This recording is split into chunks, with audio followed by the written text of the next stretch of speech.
નમસ્કાર વિદ્યાર્થી મિત્રો, ધોરણ 11 ફિઝિક્સ વિષયના આજના વિડિયો લેક્ચરની અંદર આપ દરેક વિદ્યાર્થીઓનું હાર્દિક સ્વાગત છે।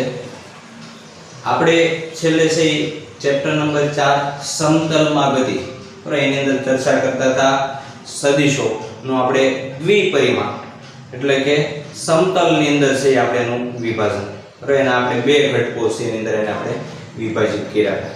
તો કોઈ સદિશ એ આપ્યો હોય તો એ સદિશને આપણે બે ઘટકોમાં વિભાજિત કરી હતી। એક એનો x અક્ષ પરનો ઘટક એને આપણે ax કહીએ છીએ અને એક ઘટક છે એનો y અક્ષ ઉપરનો ઘટક એને આપણે ay કહીએ છીએ। x અક્ષ ઉપરનો ઘટક તો દાખલા તરીકે સદિશ a x અક્ષ સાથે θ કોણ બનાવતો હોય તો x અક્ષ ઉપરનો ઘટક છે એને આપણે a cos θ નામ આપ્યું હતું અને y અક્ષ ઉપરનો ઘટક છે એને આપણે નામ આપ્યું હતું a sin θ। આ બે ઘટકોમાં આપણે એનું વિભાજન છે એ કર્યું બરાબર। પછી આપણે સદિશને આ રીતે લખી શકીએ કે a સદિશ બરાબર ax એટલે કે એનો x ઘટક i ay છે। x અક્ષ ઉપરનો ઘટક છે એટલે એની દિશાનો એકમ સદિશ આપણે i હોય એટલે એને આપણે ax i વડે દર્શાવશું। તો y અક્ષની દિશાનો ઘટક ay તો y અક્ષની દિશાના એકમ સદિશને આપણે j વડે દર્શાવીશું એટલે j ઉપર જે નિશાની છે એ અથવા તો કેરેટ અથવા તો કેપ દર્શાવે છે। મોટા ભાગે છે આપણે એને એવું વાંચીએ છીએ તો કેરેટ પર તમે વાંચી શકો તો ax i ay j। ત્યારબાદ આપણે આનું મૂલ્ય કઈ રીતે દર્શાવવું બરાબર। પહેલા તો આપણે સદિશને દર્શાવવાની બે રીત, એક તો એના x અને y ઘટકો સ્વરૂપમાં, બીજું કે થીટાના સ્વરૂપમાં પણ આપણે એને દર્શાવી શકીએ। a સદિશ બરાબર a cos θ i a sin θ j। તો આ રીતે પણ તમે એને દર્શાવી શકો બરાબર। ત્યારબાદ આપણે સદિશ a નું મૂલ્ય કઈ રીતે દર્શાવવું તો સદિશ a નું મૂલ્ય બરાબર a બરાબર શું આવશે તો વર્ગમૂળમાં એના ઘટકોના વર્ગનો સરવાળો બરાબર। એનો x ઘટકનો વર્ગ એટલે ax નો વર્ગ વત્તા y ઘટકનો વર્ગ એટલે ay નો વર્ગ। તો આ એનું મૂલ્ય કઈ રીતે દર્શાવવું તો એની આપણે રીત જોઈ હતી કે કોઈ પણ સદિશના તમને બે ઘટકો આપી દીધેલા હોય x ઘટક અને y ઘટક તો ત્યારે આપણે એનું મૂલ્ય છે મેળવવા માટે શું કરીએ છીએ આપણે તો પહેલા તો એ બંનેના ઘટકનો વર્ગ કરીએ છીએ એટલે x ઘટકનો વર્ગ એટલે ax નો વર્ગ, y ઘટકનો વર્ગ એટલે ay નો વર્ગ બરાબર। પછી બેયનો સરવાળો પછી એનો વર્ગમૂળ। આ ટાઈપના આપણે દાખલાઓ પણ આગળ જોવાના આવશે તો ત્યારે વધારે તમને ખ્યાલ આવશે। ત્યારબાદ આપણે મિત્રો એની દિશા મેળવવા માટે પણ એક સૂત્ર જોયું હતું tan θ વાળું બરાબર। તો tan θ બરાબર શું આવશે તો અંશમાં છે એ y ઘટક આવશે મિત્રો અને છેદની અંદર છે કયો ઘટક આવશે તો એનો x ઘટક આવશે। દિશા એટલે ખૂણો એટલે θ તો θ બરાબર આપણે સૂત્ર મળ્યું હતું tan ઇન્વર્સ અંશમાં y ઘટક અને છેદમાં x ઘટક। તો આ સૂત્ર મિત્રો આપણે આપેલ સદિશ છે એની દિશા બરાબર મેળવવા માટેનું આ સૂત્ર છે। તો આ સૂત્ર આપણે યાદ રાખશું બરાબર। આ એનું મૂલ્ય મેળવવા માટેનું સૂત્ર પણ આપણે યાદ રાખશું અને આ એના ઘટકો બરાબર કઈ રીતે દર્શાવી શકાય। આપેલ સદિશ x અક્ષ સાથે θ કોણ બનાવતો હોય તો પાછળનો ઘટક છે cos હોય અને સામેનો ઘટક એટલે કે દૂરનો ઘટક છે કયો હશે sin હશે બરાબર। આપણે આકૃતિ દ્વારા પણ આ બાબત છે સમજીએ। હવે મિત્રો આપણે છે એ સદિશના ઘટકો જ જોવાના છે આજે પણ આપણે ત્રિપરિમાણમાં ઘટકોને વિભાજિત કરવાના છે। તો ગઈકાલે આપણે છે દ્વિપરિમાણની અંદર ઘટકોને વિભાજિત કર્યા હતા, આજે આપણે એ ઘટકો છે એને ત્રિપરિમાણમાં છે વિભાજિત કરવાના છે। તો ધારો કે આપણે કોઈ એક સદિશ e આપેલો છે તો એ સદિશ છે ને આપણે પહેલા ત્રિપરિમાણની અંદર દર્શાવીએ। તો ત્રિપરિમાણ એટલે કેટલા અક્ષો આવશે તો 3 અક્ષો આવશે, x અક્ષ y અક્ષ અને z અક્ષ। મિત્રો અત્યાર સુધી 10મા ધોરણ સુધી તમે માત્ર 2 અક્ષ સુધીનો જ અભ્યાસ કર્યો છે બરાબર। હવે આપણે 3 અક્ષ ની અંદર પણ સદિશને દર્શાવવાનું છે એટલે કે 3D। તો અહીંયા 3 ડાયમેન્શન છે એટલે કે 3D ની અંદર આપણે કોઈ એક સદિશ a ને દર્શાવવાનો છે અને પછી આપણે એ સદિશના 3 અક્ષ ઉપરના ઘટકો લેવાના છે। જેમ આપણે 2 અક્ષ ઉપરના ઘટકો લીધા હતા બરાબર એમ અહીંયા આપણે હવે 3 અક્ષ ઉપરના ઘટકો છે એને દર્શાવવાના છે। તો હવે આપણે એને 3 અક્ષ ઉપર છે એ આપેલા સદિશને દર્શાવીએ. સૌપ્રથમ ધારો કે આ ઉગમ બિંદુ છે O. ઉગમ બિંદુથી આ બધું પહેલા આપણે x અક્ષ દોરીએ. તો આ મિત્રો આપણો x અક્ષ થાય છે, બરાબર. આને આપણે નામ આપી દઈએ x. આ જે શિરોલંબ છે એ આપણે y અક્ષ લઈ લઈએ. તો આ અક્ષ છે એ y અક્ષ થશે મિત્રો.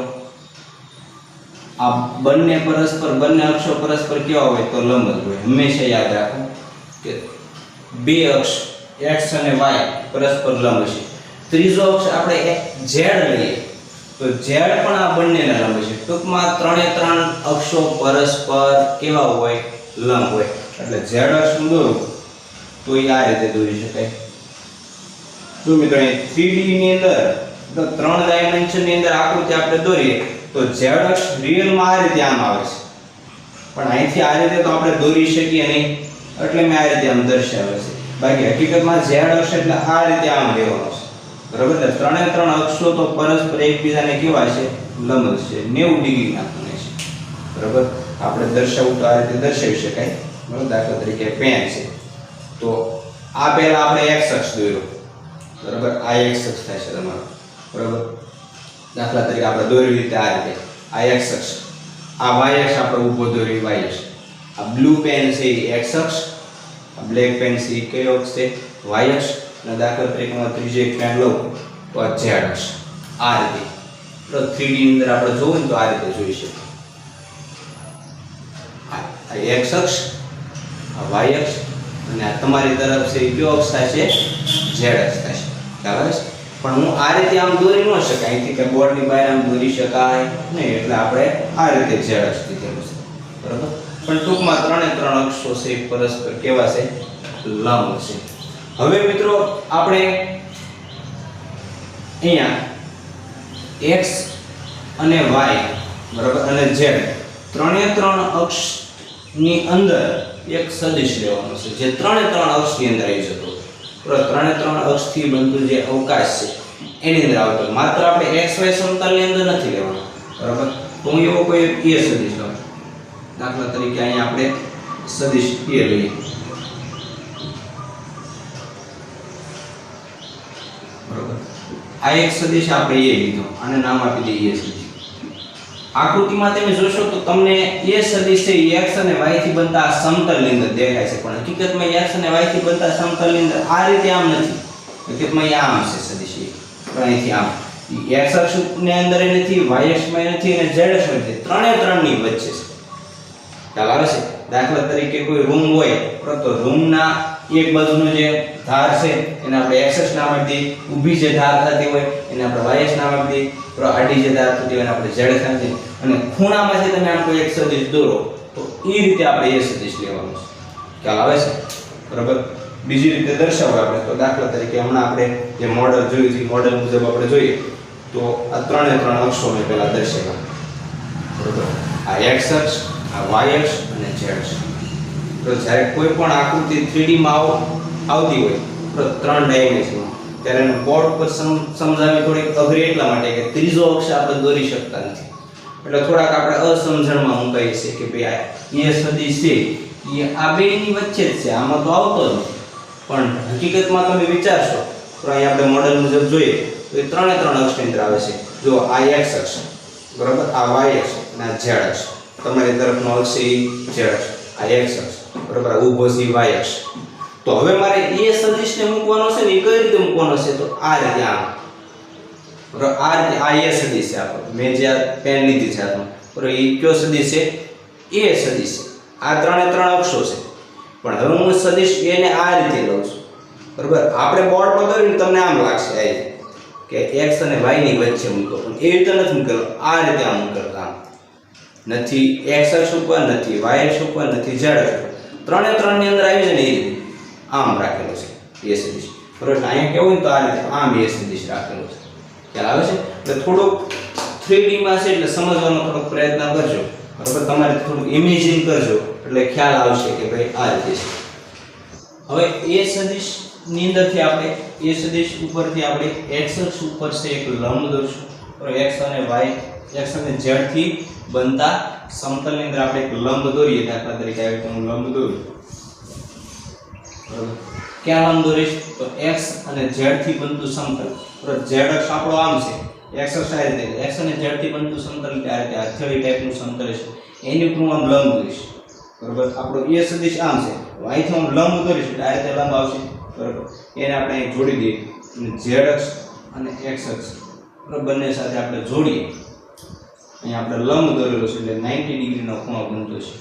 તો હવે આપણે x અને z થી બનતા સમતલ ઉપર લંબ દોર્યો એટલે અહીંથી હું O ને આ બિંદુને જોડી દઉં તો આ એ સદિશનો પડછાયો આપણે મળશે. તો એ સદિશનો પડછાયો કોને ઉપરનો? તો x અને z સમતલ ઉપરનો એ સદિશનો આવો પડછાયો પડતો છે. તો પ્રક્ષેપ, એને ફિઝિક્સની ભાષામાં કહેવું હોય તો પ્રક્ષેપ કહેવાય, આપણી ભાષામાં કહેવું હોય તો પડછાયો કહેવાય. તો એનો પડછાયો આવો પડતો છે. ક્યાં? તો x અને z થી બનતું સમતલ છે ત્યાં.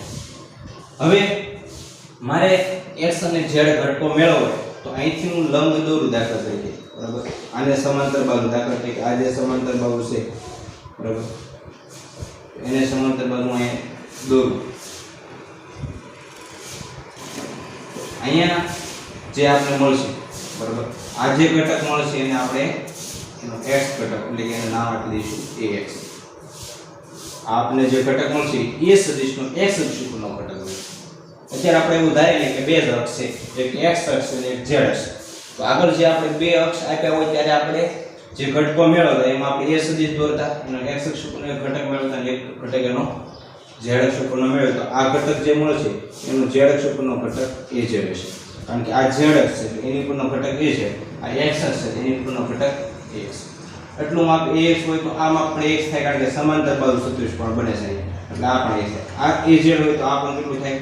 az થાય. બરાબર, તો ટૂંકમાં આપણે બે ઘટકો મેળવ્યા, એક x ઘટક અને એક z ઘટક. x અક્ષ ઉપર જે ઘટક મળશે એને આપણે ax નામ આપ્યું, z અક્ષ ઉપર જે ઘટક મળશે એને આપણે az નામ આપ્યું. બરાબર, હજુ આપણે ત્રીજો ઘટક છે y અક્ષ ઉપરનો મેળવવો છે. તો એની માટે આપણે શું કરશું? તો એ સદિશના શીર્ષમાંથી y અક્ષ ઉપર એક લંબ દોરશું. બરાબર, દાખલા તરીકે y અક્ષ ઉપર આપણે લંબ જે દોર્યું બરાબર, અહીંયા જે આપણે આ ઘટક મળશે એનો કયો ઘટક હશે? ay છે. આ ay છે તો આ ઘટક પણ ay થાય. એટલું માપ ay હોય તો આ પણ ay થાય, કારણ કે અહીંયા પણ એક સમાંતર બાજુ ચતુષ્કોણ બને છે. અહીંયા આપણે x અને y થી બનતું સમતલ લઈશું. બરાબર, તો આ y અક્ષ ઉપરનો ઘટક ay અને x અક્ષ ઉપરનો ઘટક ax થશે. બરાબર, હવે આપણે એને 3D ની અંદર દર્શાવવું તો આ રીતે પણ તમે એને દર્શાવી શકો. બરાબર, 3 ડાયમેન્શનમાં આપણે એની આકૃતિ દોરવી હોય તો કંઈક આવી આકૃતિ છે આપણને મળશે.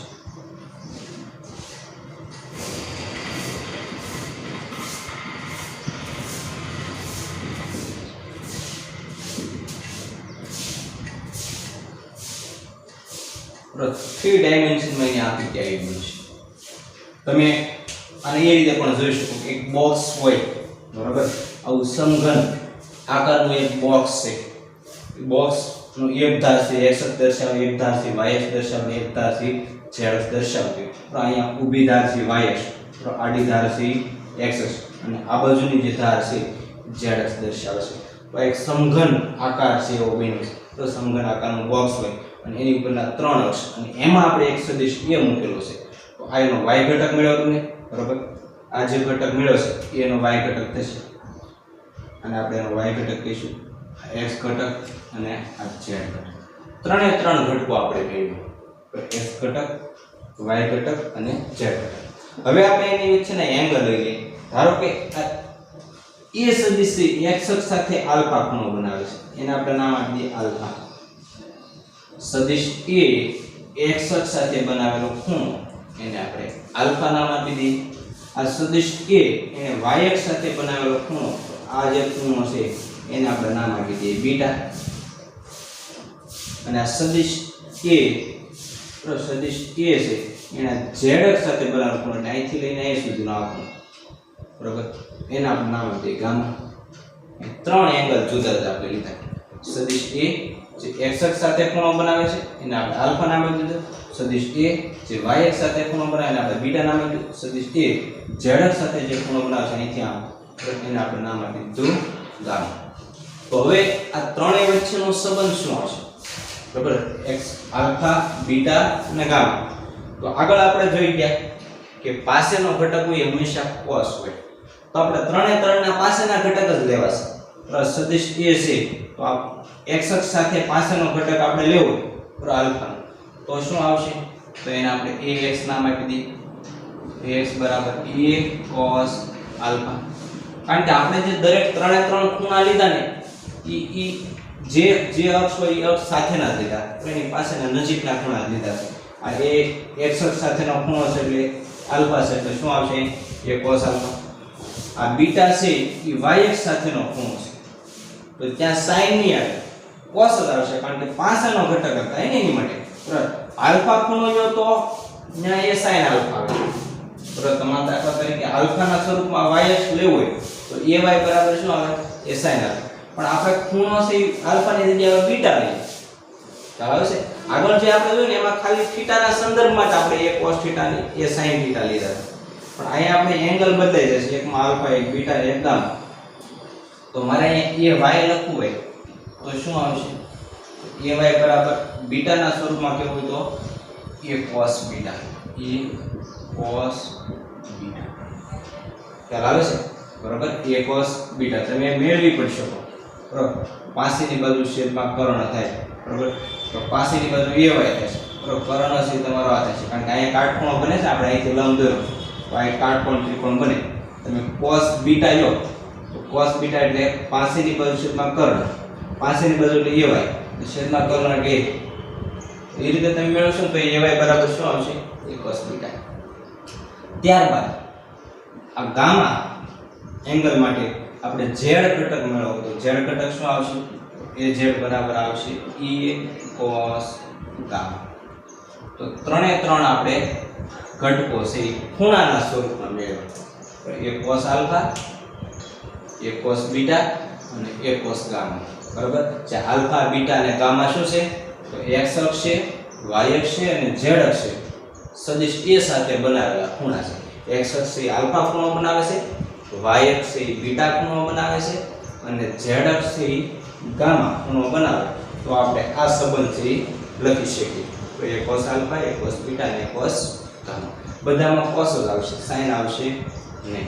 બરાબર, તો આ તેમની વચ્ચેનો સંબંધ છે. હવે અહીંયા આપણે a સદિશ છે એને ઘટકોના સ્વરૂપમાં લખવું હોય તો કઈ રીતે લખી શકાય? તો a સદિશ બરાબર આપણે આવી રીતના લખી શકીએ કે x ઘટક છે એટલે ax if વત્તા ay z વત્તા az k. તમે આ રીતે એને લખી શકો. સદિશ a ને લખવું હોય તો કઈ રીતે લખી શકાય? કે ax if વત્તા ay z વત્તા az k. બરાબર, આપને ખ્યાલ છે કે આપણે બે સદિશની વાત કરતા. બરાબર, આ ત્રિપરિમાણ આગળ આપણે દ્વિપરિમાણ લીધું હતું. બરાબર, તો દ્વિપરિમાણમાં આપણે શું લેતા? તો દ્વિપરિમાણમાં આપણે આવું લખતા a સદિશ બરાબર ax if વત્તા ay z. તો એમાં બે જ ઘટકો આવે, ax અને ay. તો આમાં ax આવે, ay આવે અને az આવે. પાછળ દરેકના એકમ સદિશ if z અને હજુ આને આપણે અલગ રીતે પણ લખી શકીએ. બરાબર, તમારા દાખલા તરીકે if ને z ન લખવા હોય તો તમે આમ પણ લખી શકો. a સદિશ બરાબર ax, ay. આ રીતે પણ તમે લખી શકો. જો તમારે if ને z ને એવું ન દર્શાવો, બરાબર, ટૂંકમાં સરવાળો ન દર્શાવો તો કોમા દર્શાવાય તો if ને z લખવાની જરૂર નથી. આ ax, ay નો મતલબ શું થાય કે આ x અક્ષ ઉપરનો ઘટક છે ને y અક્ષ ઉપરનો ઘટક છે. એવી રીતે અહીંયા આપણે a સદિશને દર્શાવવો તો કઈ રીતે દર્શાવી શકાય? તો ax, ay, az. બરાબર, જો તમારે i, j અને k, બરાબર, if, z, k ન લખવું હોય તો કોમા આવી જાય, સરવાળો નીકળી જાય. સરવાળાની જગ્યાએ શું આવી જાય? કોમા. આ x અક્ષ ઉપરનો ઘટક, આ y અક્ષ ઉપરનો ઘટક અને z અક્ષ ઉપરનો ઘટક. તો બંને રીતે તમે સદિશને દર્શાવી શકો. અને ઘટકો સ્વરૂપમાં બે રીતે દર્શાવી શકાય, એક આ રીતે અને એક આ રીતે. બરોબર. તો હવે આપણે એનું મૂલ્ય કઈ રીતે દર્શાવી શકાય? તો મૂલ્ય દર્શાવવાની રીત, બરાબર, કે ભાઈ સદિશનું મૂલ્ય કઈ રીતે દર્શાવી શકાય? તો આપણે દ્વિપરિમાણમાં કઈ રીતે દર્શાવતા એ સદિશનું મૂલ્ય? તો વર્ગમૂળમાં ax નો વર્ગ વત્તા ay નો વર્ગ. દ્વિપરિમાણમાં આપણે આ રીતે દર્શાવતા. હવે ત્રિપરિમાણમાં દર્શાવવું તો કઈ રીતે દર્શાવી શકાય? તો ત્રિપરિમાણમાં મૂલ્ય આ રીતે આવશે, પણ ઓલા બે ઘટક આવતા એની જગ્યાએ ત્રણ ઘટક આવશે. એટલે વર્ગમૂળમાં ax નો વર્ગ વત્તા ay નો વર્ગ વત્તા az નો વર્ગ. તો ત્રણ ઘટક હોય તો ત્રણે ત્રણ ઘટકોના વર્ગ કરવાના, પછી એનો સરવાળો કરવાનો, એનું વર્ગમૂળ કાઢવાનું, તો તમને એ સદિશનું મૂલ્ય મળી જાય. હવે આ સદિશ છે કેટલા માપનું છે, પણ અહીંથી અહીં સુધીનું માપ કેટલું છે? તો એ માપ મેળવવું તો શું કરવાનું? તો વર્ગમૂળમાં એના ત્રણે ત્રણ ઘટકોના વર્ગ કરવાનો, બરોબર, એનો સરવાળો કરવાનો, એનું વર્ગમૂળ કાઢવાનું, તો તમને સદિશનું મૂલ્ય મળી જાય. જે રીતે આપણે અહીં દ્વિપરિમાણમાં મેળવતા એ જ રીતે. બરોબર. તો આ મૂલ્ય મેળવવાની રીત છે. બરોબર. હવે એની દિશા કઈ રીતે મેળવી, તો એનું આપણે એક આખું ઉદાહરણ જ જોવાનું છે આગળ. બરોબર. એમાં આપણે દિશા કઈ રીતે મેળવી એ આપણે આગળ જોવાનું છે. હવે તમને કોઈ એક દાખલા તરીકે પોઈન્ટ આપ્યો, દાખલા તરીકે આની ઉપર દાખલા તરીકે P બિંદુ આપી દીધું છે આપણે. P બિંદુ છે એના x યામ y યામ ને z યામ, દાખલા તરીકે એના x, y, z એના યામ શું છે? તો x યામ છે x છે, y યામ y છે અને z યામ z છે. તો હવે મારા P બિંદુ છે, બરોબર, એનો સ્થાન સદિશ દર્શાવો. તો P બિંદુના સ્થાન સદિશ કાંઈથી હું સ્થાન સદિશ દોરું એટલે r, એને આપણે નામ આપી દઈએ r. તો સ્થાન સદિશને દર્શાવવાની રીત, સ્થાન સદિશ. તો સ્થાન સદિશને કઈ રીતે દર્શાવી શકાય? તો r સદિશ બરાબર કોઈ પણ બિંદુનો સ્થાન સદિશ એટલે એના યામ, દાખલા તરીકે x યામ x છે તો x i આવે વત્તા y j આવે વત્તા z k આવે. તો આ એને આપણે સ્થાન સદિશને દર્શાવવાની રીત. તો સ્થાન સદિશને આ રીતે તમે દર્શાવી શકો કે x i વત્તા y j વત્તા z k. અને હમણાં જ આપણે દર્શાવ્યું, તમારા દાખલા તરીકે અહીંયા i z k ન લખો તો તમે આ રીતે પણ લખી શકો x y z. આ રીતે પણ તમે દર્શાવી શકો. જ્યારે તમે i z ને k ન લખો તો ત્યારે વત્તાની જગ્યાએ શું આવી જાય? કોમા આવી જાય. તો x y z. દાખલા તરીકે તમને કોઈ સદિશ છે ને યામ આપી દીધા, દાખલા તરીકે 2 3 5, બરોબર, એનું સ્થાન સદિશ દાખલા તરીકે તમને આપ્યો કે r સદિશ બરાબર 2 3 5, તો તમારે એને યામ i z સ્વરૂપમાં લખવા હોય તો કઈ રીતે લખી શકાય? તો સ્થાન સદિશ તમે આમ લખી શકો 2i વત્તા 3j વત્તા 5k.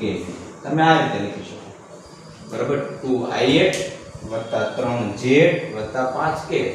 અને આનો સીધો સરવાળો પાછો ન થાય, બરાબર, કે ભાઈ 5 ને 3 8, 8 ને ભાઈ 10, આવી રીતે આનો સરવાળો થઈ શકે નહીં. તો કઈ રીતે આપણે એનો મૂલ્ય મેળવી શકીએ, એનો સરવાળો કઈ રીતે થાય? તો એ સરવાળાની રીતની તો આપણે આગળ જોઈશું કે આનો સરવાળો કઈ રીતે થાય. તમને બે સદિશ આપે તો સરવાળો કઈ રીતે? તમે ડાયરેક્ટલી સરવાળો કરી શકો નહીં. હા, મૂલ્ય તમે આનું મેળવી શકો. બરાબર, મૂલ્ય મેળવો તો શું કરવાનું? દાખલા તરીકે તમારે r સદિશનું મૂલ્ય મેળવવું છે, બરાબર, માનાંકમાં r સદિશ. એનું મૂલ્ય મેળવવું તો શું કરવાનું? વર્ગમૂળમાં ઘટકોના વર્ગનો સરવાળો.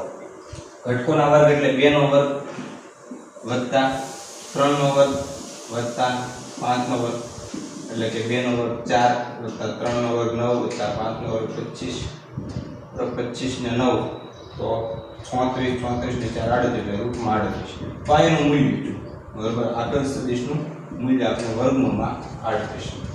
મૂલ્ય તમે આ રીતે મેળવી શકો, બરાબર, વર્ગમૂળમાં ઘટકોના વર્ગનો સરવાળો. તો આ મૂલ્ય દર્શાવવાની રીત અને આ આપણે એને સદિશને કઈ રીતે દર્શાવી શકીએ? સ્થાન સદિશ, બરાબર. 3 પરિમાણમાં, જ્યારે ત્રિપરિમાણમાં કોઈ સદિશ આપ્યો હોય તો એને દર્શાવવાની આપણે રીત જોઈએ, બરાબર. તો આ રીતે આપણે દર્શાવીશું. તો આપણે સદિશોના સરવાળા છે એની રીત જોવાની છે, બેઝિક રીત, બરાબર. આગળ આપણે સદિશોના સરવાળા જોયા પણ એ આલેખની રીતે જોઈએ. આલેખની રીતમાં બે રીત, એક ત્રિકોણની રીત અને સમાંતર બાજુ ચતુષ્કોણની રીત, બરાબર. સદિશોના સરવાળા છે એની બે રીત. એમાં પહેલી રીત છે આલેખની રીત, બરાબર. બીજી રીત છે બેઝિક રીત, બરાબર. સદિશોના સરવાળા, સદિશોના સરવાળા. તો સરવાળા બે રીતે કરી શકાય, બરાબર. એક આલેખની રીત અને બીજું છે બેઝિક રીત. તો એમાંથી આપણે આલેખની રીત જોઈ. આલેખની રીતમાં આપણે બે પ્રકારના જોયા, બરાબર. એક ત્રિકોણની રીત અને બીજું છે સમાંતર બાજુ ચતુષ્કોણની રીત. તો ત્રિકોણની રીતને શીર્ષ થી કૂચની રીત પણ કહેવામાં આવે છે, શીર્ષ થી કૂચ. તો આ સદિશોના સરવાળાની રીત એના પ્રકારો છે. આલેખની રીત, બેઝિક રીત. એમાં આલેખની રીત આપણે જોઈ ચૂક્યા છે, બરાબર. એમાં આપણે બે રીત જોઈ, ત્રિકોણની સમજ. હવે આપણે જે જોવાનું છે ને બેઝિક રીત, બરાબર, કે બેઝિક સરવાળાઓ કઈ રીતે કરી શકાય. તો જોઈએ હવે બેઝિક રીત. બેઝિક રીતની અંદર સૌપ્રથમ આપણે એમાં આપણે દ્વિપરિમાણમાં જોઈશું કે જ્યારે બે ઘટકો આપેલા હોય, બરાબર. દાખલા તરીકે કોઈ એક સદિશ છે, એ સદિશ, બરાબર, આપણે આપ્યા છે કે ax i1 ay j. હવે આપણે બે સદિશોના સરવાળા કરવાના છે, એટલે બીજો સદિશ પણ આપણે લેશું. તો બીજો સદિશ આપણે b સદિશ લીધો, એના બે ઘટકો ક્યાં છે? તો bx i1 by j. બરાબર. પહેલા આપણે દ્વિપરિમાણમાં જોઈએ.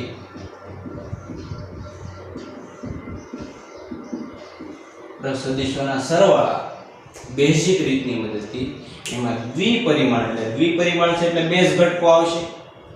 હવે આપણે સદિશોના સરવાળા કરવા છે એટલે બે સદિશો આપણે લઈએ, ત્યારે ત્રણ સદિશોના પણ થઈ શકે, એ પણ આગળ જોઈશું. અત્યારે આપણે હાલ શરૂઆત છે એટલે બે સદિશો લઈએ. હવે આ બંને સદિશોનો મારે સરવાળો કરવો છે, બરાબર. તો બંનેનો સરવાળો કરીએ ને આપણે પરિણામી સદિશ દાખલા તરીકે r મળે, બરાબર. તો r સદિશ બરાબર આપણે આમ લખી શકીએ કે a સદિશ વત્તા b સદિશ. મારા બેનો સરવાળો કરવો છે. તો આપણે પરિણામી સદિશ મળે ને આપણે નામ આપી દીધું r. તો r સદિશ બરાબર a સદિશ વત્તા b સદિશ. હવે a સદિશ બરાબર તો શું છે? તો ax i1 વત્તા ay j વત્તા b સદિશ બરાબર શું છે? તો કૌંસમાં bx i1 વત્તા by j. હવે સદિશોના સરવાળાની બેઝિક રીતમાં મિત્રો હંમેશા યાદ રાખો કે જ્યારે પણ બે સદિશોના સરવાળા કરવાના હોય ત્યારે હંમેશા x ઘટકનો સરવાળો x ઘટક આરે, y ઘટકનો સરવાળો હંમેશા y ઘટક આરે થાય. ક્યારે x ઘટકનો સરવાળો y ઘટક સાથે થાય નહીં, બરાબર. દાખલા તરીકે આ x ઘટક છે a સદિશનો, આ x ઘટક છે b સદિશનો. તો આ બંનેના સરવાળા થાય, પણ ક્યારે આ x ઘટકનો આ y ઘટક સાથે સરવાળો થાય નહીં. એટલે આપણે x ઘટકને x ઘટકની બાજુમાં લઈ નાખી, y ઘટકને y ઘટકની બાજુમાં. તો આપણે આ રીતે લખી શકીએ ax i1 વત્તા આ bx i1. આ બે ઘટકને મેં બાજુ લઈ નાખી, વત્તા આ બેના y ઘટકોને બાજુ લાવું તો શું થાય? bx ay j વત્તા by j. ખ્યાલ આવે છે? બંનેના x ઘટકને બાજુ લખ્યા ને બંનેના y ઘટકને બાજુમાં લખ્યા, બરાબર. હવે ax વત્તા bx બેમાંથી i1 કોમન નીકળે છે, i1 ને બહાર નીકળી, તો ax વત્તા bx વધી અને કૌંસની બહાર i1 વધી વત્તા આમાંથી j કોમન નીકળશે એટલે વચ્ચે ay વત્તા by અને j. ખ્યાલ આવે છે? હવે આ બેનો તમે સરવાળો કરી શકો. અહીંયા દાખલા તરીકે x ઘટક 5 આપ્યો છે, y ઘટક 2 આપ્યો હોય તો 5 વત્તા 2 એટલે 7, બરાબર. x ઘટક છે એ સદિશનો તમને 5 આપ્યો અને b સદિશનો x ઘટક તમને 2 આપ્યો, તો 5 વત્તા 2 બરાબર 7 થાય, બરાબર. એ રીતના અહીંયા બેના y ઘટકોનો પણ તમે સરવાળો કરીશું. દાખલા તરીકે a નો y ઘટક છે તમને 3 આપ્યો, b નો y ઘટક 4 આપ્યો, તો 3 વત્તા 4 બરાબર 7. આ રીતે તમે સરવાળો કરી શકો. પણ આ બંનેના સરવાળા થાય નહીં, બરાબર. તો r સદિશ બરાબર આપણે આવું મળ્યું. હવે આપણને ખબર છે કે r સદિશ બરાબર શું આપણે લખી શકીએ? તો r સદિશ એના બે ઘટકો સ્વરૂપે લખવું હોય તો rx એક ઘટક rx હશે. તો તો rx if વત્તા બીજો ઘટક ry જે. તો હવે આ બેયને આપણે સરખાવી શકીએ, આ સદિશને આ સદિશ, કારણ કે આ r સદિશ બરાબર છે આ r સદિશ. આ બંનેને હું સરખાવી દઉં તો i1 ની સરખામણી i1 હારે થાય. આ જે કાઉન્સની સરખામણી આપણે rx સાથે કરીએ છીએ બરાબર, આ બેની સરખામણી કરો તો rx બરાબર શું મળે આપણે x + bx. એવી રીતે ry બરાબર તો આ z ની સરખામણી z હારે કરો તો બાકી વધ્યું શું ry.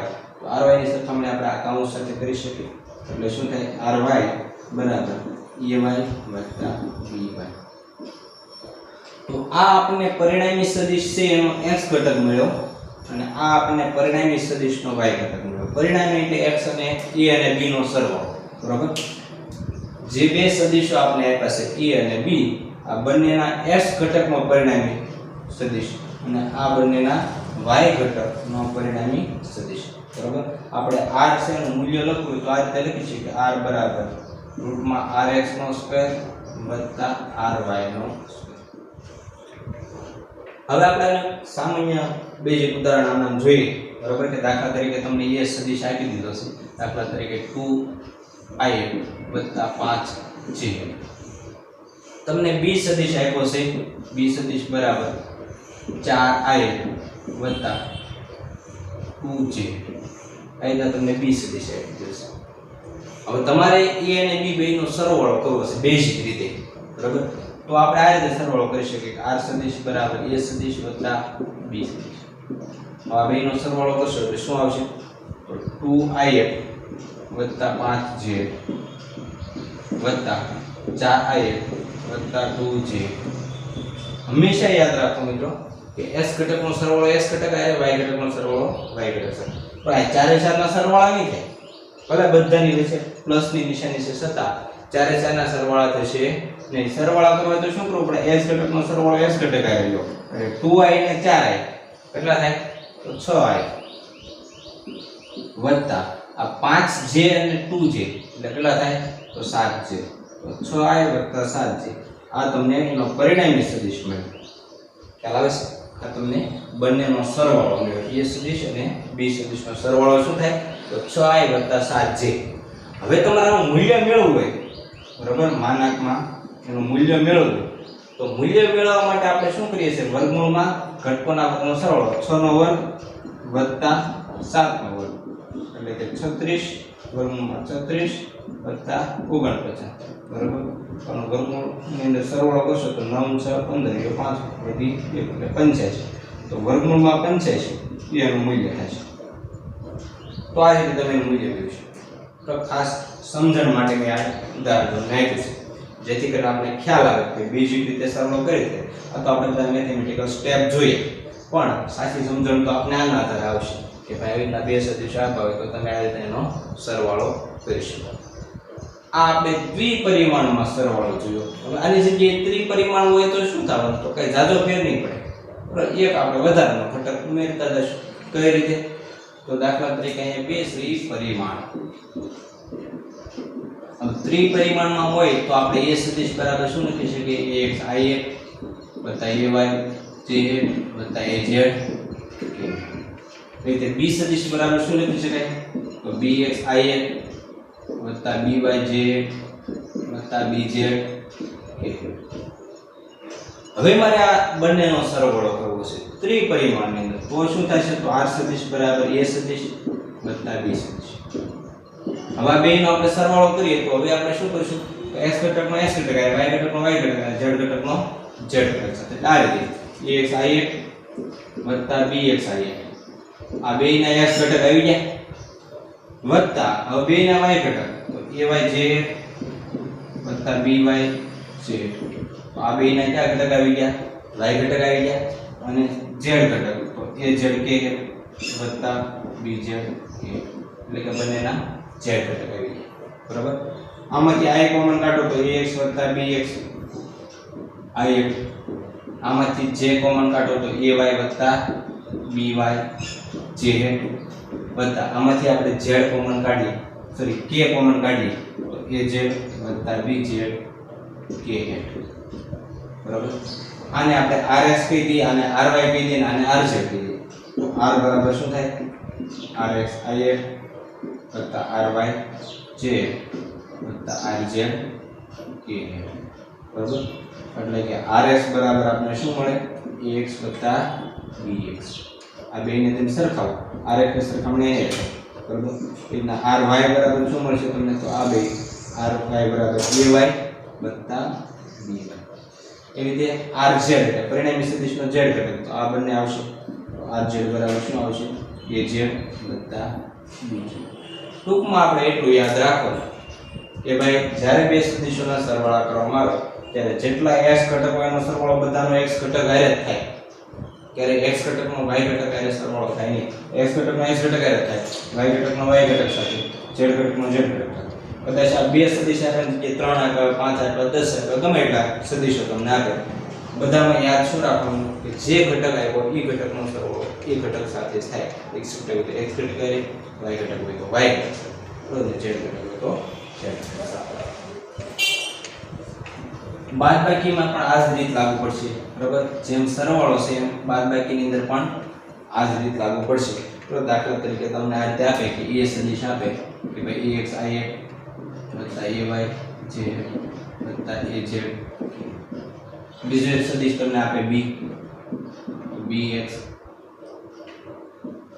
if વત્તા by j વત્તા bz k ત્રીજો એક સદિશ આપે c તો cx if વત્તા cy j વત્તા cz k દાખલા તરીકે ત્રણ સદિશો તમને આપ્યા છે તમારે એનો પરિણામી સદિશ દાખલા તરીકે t સદિશ મેળવવો છે અને t સદિશ આ રીતે મેળવવાનો છે a વત્તા b માઈનસ c તો તમારે ત્રીજો સદિશ t સદિશ મેળવવો છે અને આ બન a વત્તા b અને b નો સરવાળો એમાંથી c બાદ કરો તો તમને t દાખલા તરીકે મળે છે એવો બધા એટલે કે આ બે સદિશનો સરવાળો અને c ની બાદબાકી કરવાની છે બરાબર તો કઈ રીતે થાય તો આમાં પણ એ જ રીતે કે આ બેનો સરવાળો ax વત્તા bx પણ એમાંથી c ની શું કરવાની બાદબાકી એટલે cx તો બાદબાકી પણ x ઘટક ને x ઘટક સાથે થાય તો આ બેનો સરવાળો x ની બાદબાકી i વત્તા ay વત્તા by અને એમાંથી